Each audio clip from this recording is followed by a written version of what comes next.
Captain Jake Miller stared at the warning lights flashing red across his control panel. The small research ship groaned around him as another system failed. First, the engines had died 3 hours ago.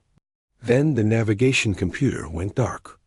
Now the life support system was making strange clicking sounds that meant nothing good. Jake wiped sweat from his forehead and checked the oxygen readings again. The numbers kept getting smaller. He had maybe 6 hours of air left, and that was if he stayed very still and tried not to breathe too much. The nearest human colony was 2 weeks away at normal speed. Even if someone got his distress signal right now, they would never reach him in time. He looked out the small window at the empty black space around him. Stars dotted the darkness like tiny diamonds, but they offered no help. Jake had been alone out here for 3 days, running surveys on dead planets for the research division. It was supposed to be easy work. Map some rocks, take some pictures, file a report, and head home. Nobody told him that the engines on these old survey ships liked to explode without warning.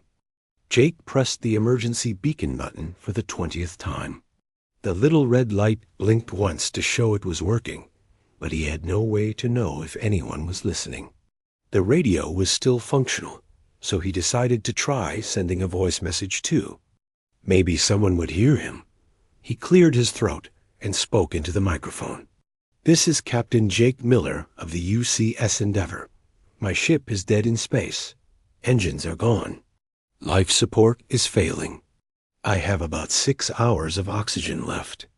My position is Sector 7, grid reference Alpha-4-7-9. If anyone can hear this, please respond. I could really use some help out here." Jake released the button and waited. Nothing but static came back through the speakers. He tried again on different radio channels, sending the same message over and over. Still nothing. The clicking sound from the life support got a little louder. What Jake did not know was that his message was traveling much farther than he thought. The emergency beacon on human ships was designed by engineers who believed in being prepared for anything. It sent signals on dozens of different frequencies, using math codes that could punch through almost any interference.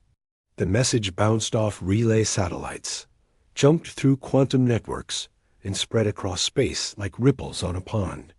3 sectors away, Admiral Lisa Carter was reviewing supply reports when her communications officer burst into her office. Lieutenant Carl Davis looked excited and worried at the same time. "Admiral, we just picked up an emergency signal from Captain Miller," Carl said, holding out a datapad. Lisa took the pad and read the message. Her face went hard. "How far away is he?"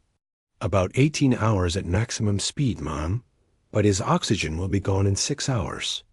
Lisa stood up and walked to the window of her flagship, the UCS Titan. Outside, she could see dozens of other human ships floating in formation. They were supposed to be heading home after a long patrol mission, but that would have to wait. "Sound general alert," she ordered. "All ships prepare for emergency rescue operations.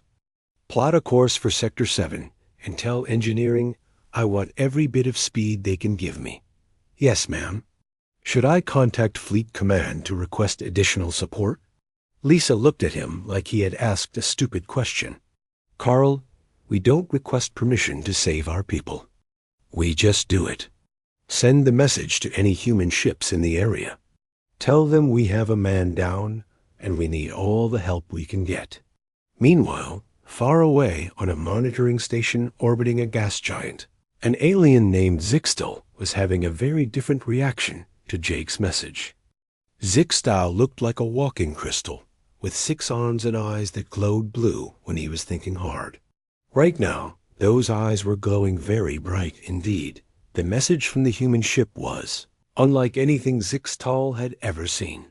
Most species sent distress calls using simple, standard formats that any ship could understand. This human signal was incredibly complex, with layers of information wrapped inside other layers. It contained not just a cry for help, but detailed technical data about the ship, precise location coordinates, medical information about the human inside, and even backup copies of the research data in case the ship was destroyed. Zixtao had been monitoring space communications for the Galactic Council for over 50 years. He had heard thousands of distress calls from hundreds of different species. Most of them were brief and basic. Help us, we are here. Send aid. This human message was like comparing a child's drawing to a masterpiece. Painting. He immediately sent a report to his supervisor, Council Representative Vorthak. Vorthak was a member of the Hegemony, a military alliance that considered itself the most advanced civilization in the galaxy. The Hegemony had recently catalogued humans as a primitive species that had barely figured out how to leave their home planet. Vorthak read the report with growing confusion. Are you certain this signal came from the humans? He asked Zixtao over the communication link. Yes, sir. The linguistic patterns match their previous transmissions perfectly. But this level of technical sophistication is impossible. Our records show they are still using chemical rockets and basic fusion power. They should not be capable of creating signals like this. Zixtao's crystal body shimmered, which was his species' way of shrugging. Perhaps our information about them is incomplete, sir. Vorthak made a note to have the human files reviewed, but he was not too concerned. Even if the humans were slightly more advanced than previously thought, they were still just one small species among thousands. The galaxy was full of civilizations that thought they were important until they met the Galactic Council. File this under low priority, Vorthak told his assistant. If the humans want to waste resources rescuing one individual, that is their choice. Natural selection will teach them better eventually. Back on his dying ship, Jake tried his radio one more time. This is Captain Miller. If anyone out there can hear me, I am running out of time. Please, if you get this message, tell my family I tried to make it home. He did not know that his words were already racing across the galaxy, carried by the most sophisticated communication system anyone had ever seen. He did not know that Admiral Carter's fleet was pushing their engines past the red line, desperate to reach him before his air ran out. He did not know that his simple cry for help was about to change everything the galaxy thought it knew about humanity. Jake just sat in his captain's chair, watching the oxygen numbers get smaller, and hoped that somewhere in the vast darkness of space, someone was listening. Admiral Lisa Carter stood on the bridge of the UCS Titan, watching the stars streak past as her ship pushed through space faster than it was designed to go. The engines were running at 120% power, and engineering kept sending reports about stress fractures and overheating systems. She ignored them all. Jake Miller had maybe 4 hours of air left, and they were still 12 hours away. Admiral, we have 17 ships confirming they are changing course to assist, reported Lieutenant Carl Davis. The cargo hauler UCS. Denver is closest to the target zone. Captain Williams says he can reach the area in 10 hours. Good. Tell him to push his engines as hard as he can. What about the others? The colony ship UCS Boston is rerouting from the Kepler system. The mining vessel UCS Phoenix is abandoning their asteroid operation. Even the passenger liner UCS Atlanta is changing course to help. Lisa nodded. This was how humans worked. When? One of their own was in trouble. Everyone came running. It did not matter if they knew the person or not. It did not matter if it was dangerous or expensive. They came. What she did not know was that the Galactic Council was watching everything. Their long-range sensors had detected the massive movement of human ships, and they were very confused and very worried. Council Representative Vorthak sat in his command center, staring at the tactical display. Dozens of human vessels were converging on a single point in space. The ships were huge, much larger than anything in the Council's files about human technology. Some of them had energy signatures that made no sense. Others were moving at speeds that should have been impossible for such primitive beings. "Sir, we are detecting 43 human vessels heading toward Sector 7, reported his aide, a nervous creature named Clethax. Their formation suggests a coordinated military operation." Vorthax, 4 eyes narrowed. The humans were supposed to be barely capable of interplanetary travel. Now they were fielding a fleet that could challenge some of the Council's own forces. Either the intelligence reports were completely wrong, or this was an invasion disguised as something else. "Open a communication channel to the lead human vessel," he ordered. "Demand they identify themselves and state their intentions." A transmission took several minutes to reach the human fleet. When it did, Commander Pete Johnson was the one who answered. Pete was Admiral Carter's second-in-command, a big man, with a calm voice who had been in the human space service for 20 years. "Unknown vessels, you are approaching restricted Council space," came the alien voice through the speakers. "Identify yourselves and state your intentions immediately." Pete looked at Admiral Carter, who nodded. "This is Commander Pete Johnson of the human fleet. We are responding to a distress call from one of our people. We are conducting a rescue operation." There was a long pause. Then the alien voice came back, sounding confused. "Rescue operation? Our sensors show a single small craft in that area. You have deployed over 40 vessels." "That's correct," Pete replied. "One of our ships is in trouble. We're going to get him out." Another pause, longer this time. Vorthek was talking quickly with his staff, trying to make sense of what he was hearing. 43 warships to rescue one person? It had to be a trick. No species was that wasteful with resources. "Human Commander, please clarify. Are you stating that this entire fleet movement is for the purpose of rescuing a single individual?" Pete's voice got a little harder. "Sir, I don't know what kind of people you're used to dealing with, but we don't leave our own behind. One human, or 1,000, we come for them all." On the Council station, Vorthak leaned back in his chair. He had been dealing with spacefaring civilizations for over a century. He had seen species that would sacrifice millions for strategic advantage.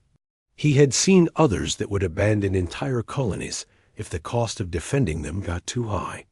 But he had never seen anyone deploy military assets to save a single person. "Sir, what are your orders?" asked Clethax. Vorthek was quiet for a moment. "Monitor their progress. If this is truly a rescue operation, they will leave once they have retrieved their person. If it is an invasion, they will begin attacking our outposts. And if they ask for assistance, we do not involve ourselves in primitive disputes," Vorthik said firmly. "Let them handle their own problems." Back on the human ships, the crews were working frantically to squeeze every bit of speed from their engines. The cargo ship UCS Denver was in the lead now, Captain Roy Williams pushing his massive vessel through space like it was a racing ship instead of a freight hauler. "Williams, what's your status?" Admiral Carter asked over the communication link. "Still 8 hours out, Admiral. I've got my people working on the engines, but this old girl wasn't built for speed. How much time does Miller have left?" 3 hours, maybe less. Keep pushing." "Yes, ma'am. We'll get there." On the alien monitoring station, Zixtal was studying the human communications with growing amazement. The transmissions between their ships were incredibly detailed and precise. They were sharing technical data, coordinating rescue plans, and updating each other on ship status in real time. The level of cooperation was unlike anything he had ever observed.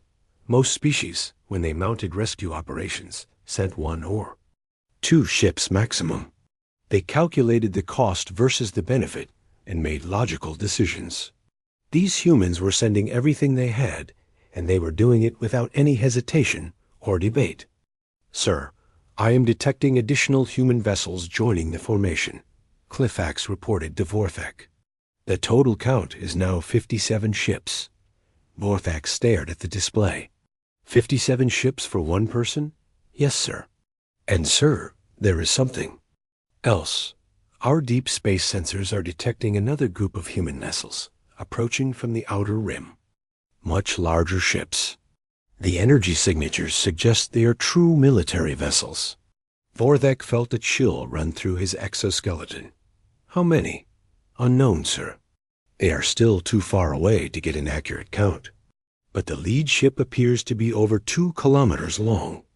For the first time in his long career, Vorthak began to wonder if the Galactic Council had made a serious mistake in their assessment of humanity. These were not primitive beings stumbling through space. These were people who had turned compassion into a weapon of war. On his dying ship, Jake Miller was down to 2 hours of oxygen. He had no idea that half the human fleet was racing to save him, or that his simple distress call had started a chain of events that would change the galaxy forever. He just sat in his chair, trying to breathe slowly, and wondered if anyone out there had heard his message. Captain Roy Williams gripped his chair as the cargo ship UCS Denver shuddered around him. His chief engineer had been yelling at him for the past hour about engine stress and hull fractures, but Roy did not care. He was now 6 hours away from Jake Miller's position, and Miller only had 90 minutes of air left. "Captain, we need to slow down," his engineer pleaded over the intercom. "The engines are going to blow if we keep this up." "Then we better reach Miller before they do," Roy replied. "Keep pushing." Behind him, 56 other human ships were following at maximum speed. The formation looked like a moving constellation against the black of space. None of them were designed for this kind of emergency run, but they were doing it anyway. Admiral Carter watched the tactical display from her flagship. The numbers were not good. Even the Denver would not reach Miller in time. They needed a miracle, or they needed help. "Admiral, we're receiving another transmission from the Alien Council," reported Lieutenant Carl Davis. "Put it through." The voice that came through the speakers was different this time. It belonged to Vorthak himself. "Human fleet, this is Council Representative Vorthak of the Galactic Hegemony. You are approaching Council space with what appears to be a military force. We demand an explanation." Admiral Carter took the microphone. "Representative Vorthak, this is Admiral Lisa Carter. We are conducting a rescue operation for one of our people. We have no hostile intentions toward your council or any of your member species. Admiral Carter, our sensors show you have deployed over 50 large vessels. This level of response for a single individual is unprecedented. We find your explanation difficult to believe." Carter felt her temper rising, but she kept her voice calm. "Representative, I don't care what you find difficult to believe. One of our people is dying out there, and we're going to save him. We would appreciate your assistance, but we don't require your permission." There was a long pause. When Vorthak spoke again, his voice was colder. "Admiral, you will halt your advance immediately. Our ships are moving to intercept you. Any attempt to enter Council space will be considered an act of war." Carter looked at Commander Pete Johnson, who was standing beside her. Pete shook his head grimly. They were still hours away from Miller's position, and now they had alien warships moving to block their path. "Representative, please listen to me," Carter said. "We don't want to fight. We just want to save our man. He's going to die if we don't reach him in the next hour. That is unfortunate, but it is not our concern. You will turn around now." The transmission ended. Carter stared at the communications panel for a moment, then turned to her crew. "Maintain course and speed. If they want to stop us, they'll have to try." On the alien command ship, Vorthak was having his own problems. His military advisors were studying the human fleet and giving him reports that made no sense. The human ships were huge and heavily armed, but they were not warships. They were cargo haulers, passenger liners, mining vessels, and colony ships. It was like watching a convoy of trucks trying to fight a battle. "Sir, our tactical analysis is complete," reported his weapons officer. "The human vessels are not optimized for combat. They appear to be civilian craft with defensive systems added. We could disable them easily." "But sir," interrupted his intelligence officer, "the energy readings from some of these ships are extraordinary. We are detecting power sources that exceed our own capital ships, and their coordination is perfect. These are not random civilians. They are operating like a trained military unit." Vorthak studied the tactical display. The human ships were arranged in a formation that protected the smaller, faster vessels while keeping the larger ones in supporting positions. It was a textbook rescue formation, designed to get to a target quickly while maintaining mutual defense. "Sir, we have another problem," his communications officer said. "We are detecting the approach of additional human vessels, much larger ones. Our long-range sensors show at least 20 ships approaching from the outer system." "What kind of ships?" "Unknown, sir. But the lead vessel is over 3 kilometers long and has an energy signature we have never seen before." For the first time, Vorthak began to wonder if blocking the human rescue fleet was a good idea. These people had mobilized an entire armada to save one person. What would they do if that armada was attacked? Back on the UCS Denver, Captain Williams received word that alien ships were moving to intercept them. He called his crew together in the main cargo bay. There were only 12 people on his ship, but they had all volunteered to stay when he announced the rescue mission. "Listen up, people," Williams said. "We've got alien warships trying to stop us from reaching Miller. I'm going to keep flying toward him no matter what happens. Anyone who wants to leave can take the escape pods now. No shame in it. Nobody moved." His chief engineer, a tough woman named Janet Mills, spoke for all of them. "Captain, we came this far. We're not quitting now." Williams nodded. "All right then. Let's go save our boy." On Jake Miller's dying ship, the oxygen counter showed 37 minutes remaining. Jake had stopped trying to save air by breathing slowly. It did not matter anymore. He was either going to be rescued in the next half hour, or he was going to die. He activated his radio one more time. "This is Jake Miller. If anyone is out there, if anyone can hear this, thank you for trying. Tell my family I love them." What Jake did not know was that his message was being received by dozens of human ships racing toward him at impossible speeds. Admiral Carter heard it on her flagship. Captain Williams heard it on the Denver.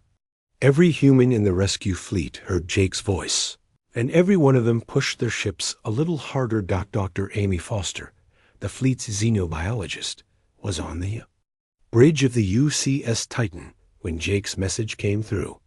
She had been listening to the communications between the human ships and the Alien Council, and she was getting more frustrated by the minute. "Admiral, request permission to speak to the alien representative," she said. "Go ahead, Doctor. Maybe you can make them understand." Amy took the microphone and opened a channel to Vorthak's ship. "Representative Vorthak, this is Dr. Amy Foster of the human fleet. I think we need to talk. Dr. Foster, unless you are calling to announce your surrender, we have nothing to discuss." "Representative, you don't understand what you're dealing with. You think this is about military strategy or territorial disputes. It's not. This is about who we are as a species. Explain." Amy looked around the bridge at her fellow humans. They were all listening, their faces grim with determination. "Representative, humans evolved on what you would call a death world. Everything on our planet tried to kill us. The weather, the animals, the diseases, even the plants. The only way we survived was by helping each other. We learned that every life has value, that no one gets left behind. Dr. Foster, your evolutionary history is irrelevant to this situation. No, it's not. You see, what you call wasteful, we call necessary. What you call impossible, we call Tuesday. We've sent ships into black holes to rescue people. We've fought wars to free single prisoners.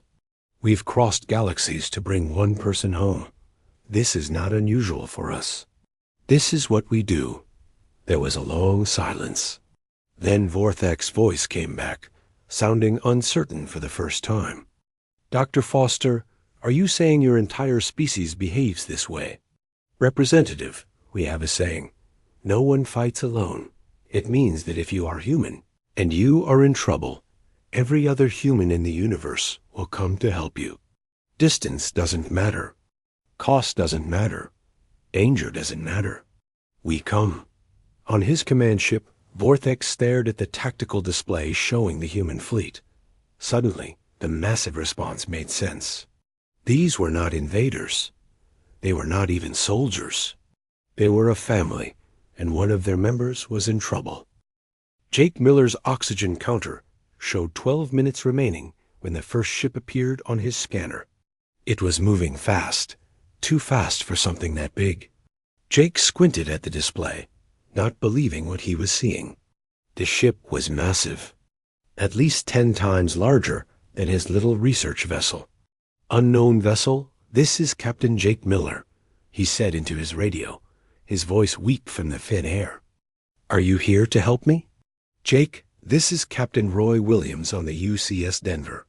We're here to get you out of there, son. Just hold on a little longer." Jake felt tears in his eyes. Someone had actually come for him. He was not going to die alone. In the dark, after all. Outside his ship, the cargo vessel Denver was performing maneuvers that should have been impossible. Captain Williams was threading the massive ship through a field of space debris, bringing it close enough to dock with Jake's failing vessel. The Denver was not designed for precision flying, but Williams had been piloting ships for 30 years. He knew how to make them dance. "Docking tube extended," reported his engineer, Janet Mills. "Making contact with the target vessel now." "Good work, Janet. Rescue team, you're clear to go." Lieutenant Kate Brooks led the rescue team through the docking tube and into Jake's ship. The air was so thin that their breath made clouds in the cold. Jake was barely conscious, slumped in his captain's chair with an oxygen mask over his face. "We've got him," Kate reported. "He's alive but weak. Getting him to medical now." It took less than 4 minutes to get Jake safely aboard the Denver. Dr. Dan Murphy, the ship's medic, immediately began treating him for oxygen deprivation and dehydration. Within minutes, Jake's color was returning, and he was breathing normally. "Thank you," Jake whispered to Dr. Murphy. "I thought I was going to die out there." "Not on our watch," Dr. Murphy replied with a smile. "We don't leave our people behind." But the rescue was not over yet. As Captain Williams prepared to leave the area, his scanner picked up another signal. There was a second ship in the debris field, one that had been hidden behind a large asteroid. It was not human. "Captain, I'm detecting life signs on that alien." "Vessel," reported his navigator. "Looks like they're in trouble too." Williams studied the scanner reading. The alien ship had been drifting for weeks, its power almost gone. There were 4 life forms aboard, growing weaker by the hour. "Sir, our orders were to rescue Captain Miller and return to the fleet," his first officer reminded him. Williams was quiet for a moment. Then he made a decision that would be talked about across the galaxy for years to come. Orders change. "We're not leaving anyone to die out here. Take us to that alien ship." The alien vessel was a Zephyrian trader ship called the Swift Current. Captain Zethra and her crew had been trapped in the debris field for 3 weeks after their engines failed. They had given up hope days ago, accepting their fate as most galactic species did when faced with impossible situations. When the massive human ship appeared next to them, Jethra could not believe her eyes. The humans were not just rescuing their own people. They were rescuing strangers. "Unknown vessel, this is Captain Zethra of the Swift Current," she transmitted weakly. We are Zephyrian traders. Our ship is dying. We do not understand why you are here. Captain Zethra, this is Captain Williams of the UCS Denver. We are here to help. Prepare for emergency docking. But why? We are not your species. We mean nothing. To you. Williams' voice was gentle but firm. Captain, you're in trouble, and we can help. That's all the reason we need. The rescue of the Zephyrian crew took longer than Jake's rescue. The alien ship's docking systems were different, and the atmosphere was not compatible with human breathing. But the Denver's crew worked tirelessly, using every piece of equipment they had to save the alien traders. Dr. Murphy treated the Zephyrians with the same care he had shown Jake Miller. He studied their biology quickly, figured out what they needed to survive, and provided it without question.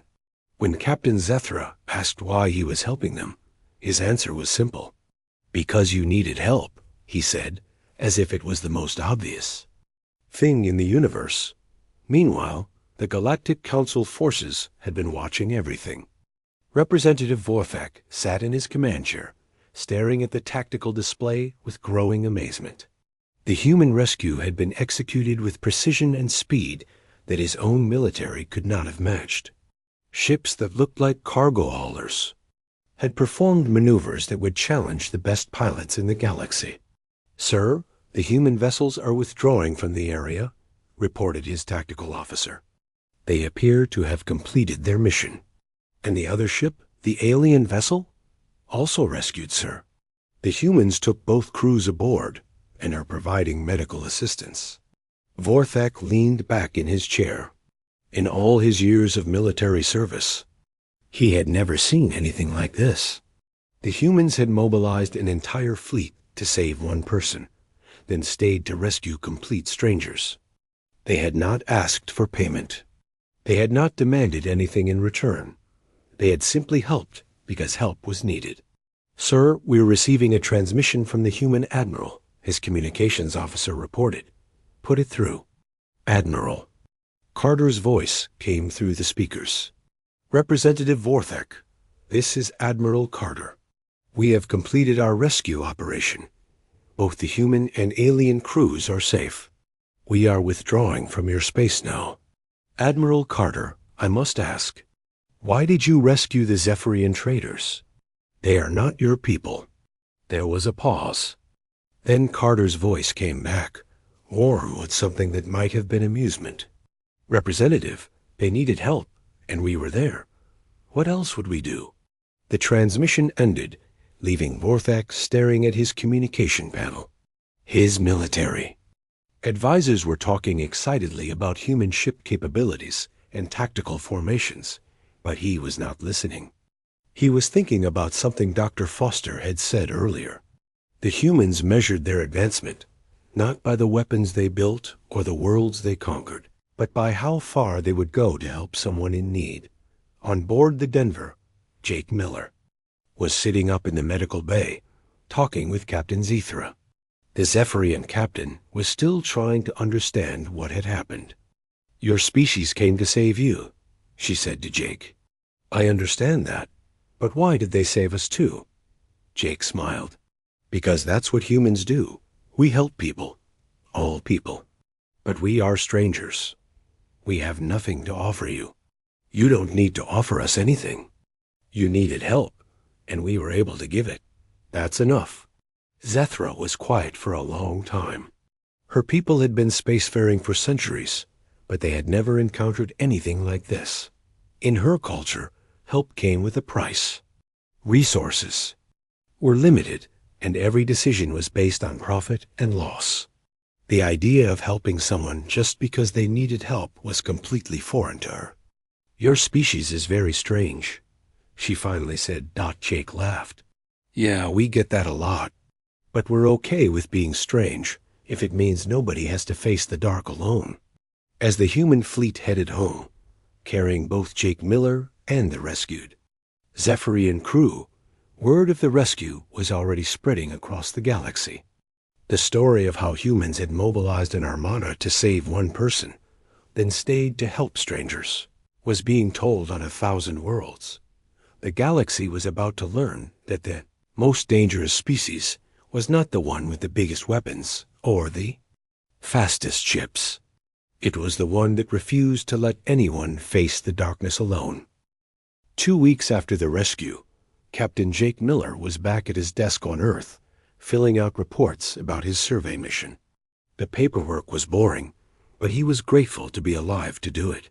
Every few minutes, he would touch the new emergency communicator clipped to his belt.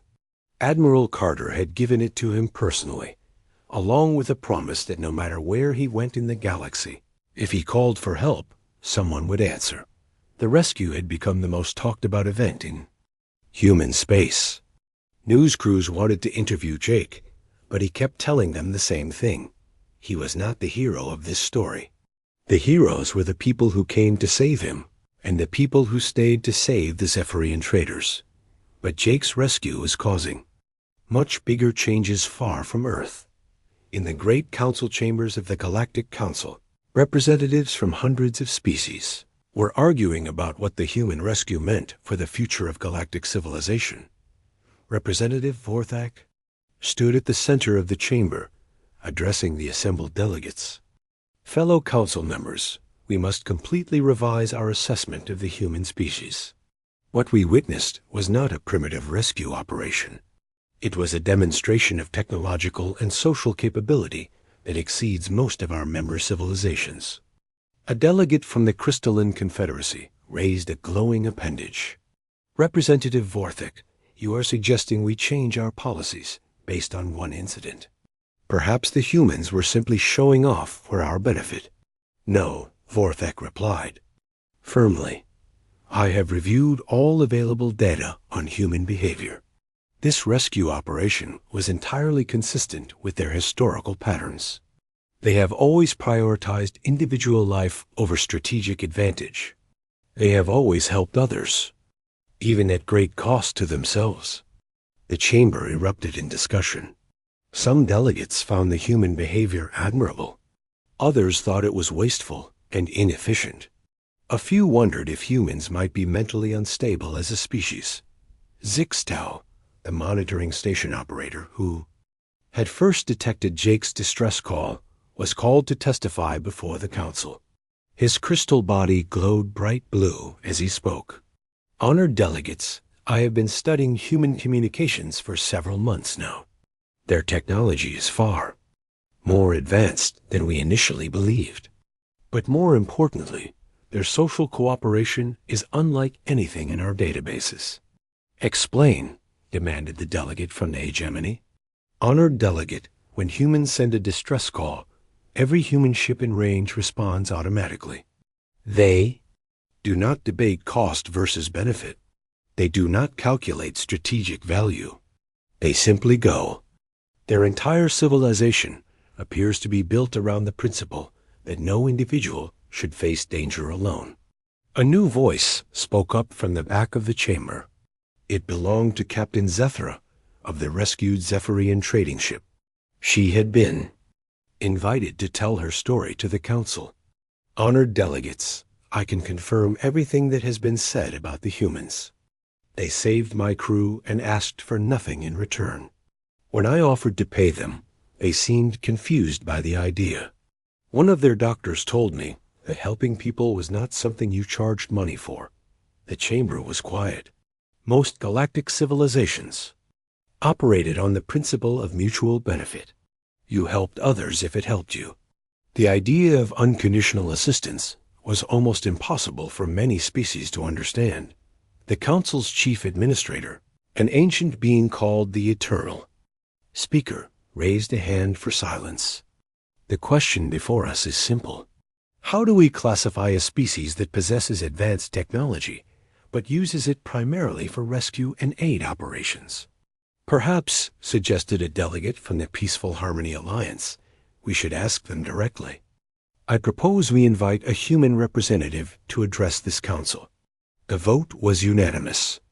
3 days later, Admiral Lisa Carter stood at the same podium where Vothak had spoken. She wore her dress uniform, but her message was simple and direct. Honored delegates, I understand that our rescue operations have caused some confusion. Let me explain our position as clearly as I can. We believe that every intelligent life has value. We believe that advanced civilizations should use their capabilities to help others, not to dominate them. We believe that the measure of a species is not how much power they can accumulate, but how they treat those who need help. A delegate from the military coalition interrupted. Admiral Carter, such policies are inefficient. Resources spent on rescuing individuals could be used for greater strategic purposes. Carter looked directly at the delegate. Sir, I respectfully disagree. The most important strategic resource any civilization can have is the trust and loyalty of its people. When humans know that their society will move heaven and earth to save them, they will do anything for that society. Our willingness to rescue one person is not a weakness. It is the source of our greatest strength. The eternal speaker leaned forward.